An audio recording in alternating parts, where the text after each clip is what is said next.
Hey, this is the Hardest Question video blog, and I'm the Reverend Russell.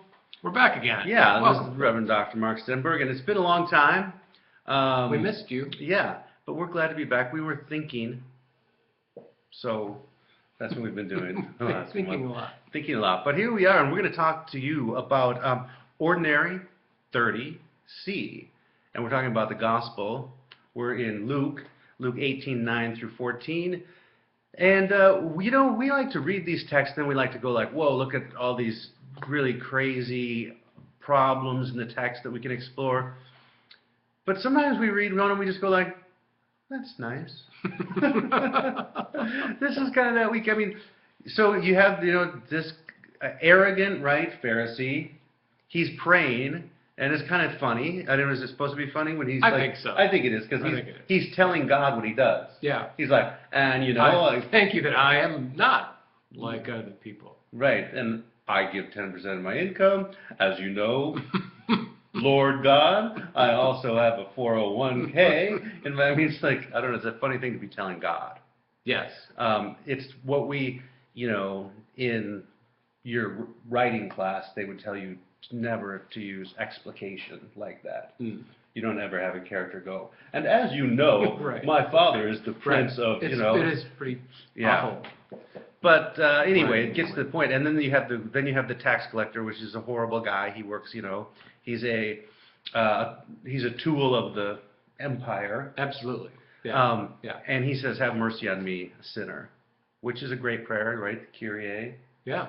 The oldest part of the liturgy. God be merciful to me, a sinner. Yeah. That's.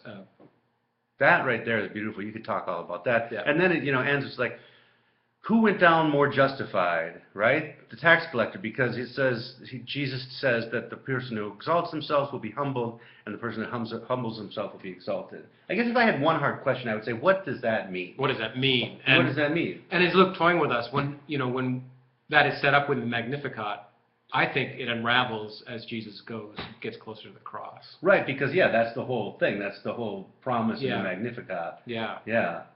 Yeah. And then and then it unravels. I think so. I mean, there isn't this just reversal of fortune. There's not a leveling of everything.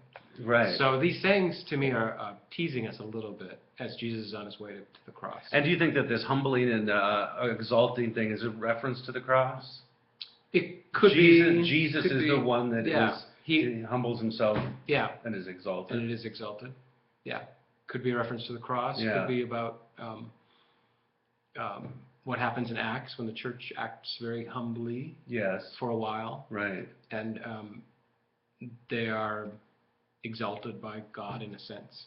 Because outside of that, like, if you're looking for your personal application here, I just don't really see that happening a lot in the world. The world doesn't work that way. No, the people who have the most money usually win the election, right? Exactly. Yeah. Exactly. So, a lot of interesting stuff. I don't know. What does it mean to be humbled and exalted? And we don't really have a lot of hard questions on this. We're just frankly good to be back. Yeah, I'll be honest. We weren't just thinking. We were away. We were lost in Borneo, and so we're just glad to be able to be back here. Yes. And thank you for coming back to see us. And we will see you next week. See you next week. Bye.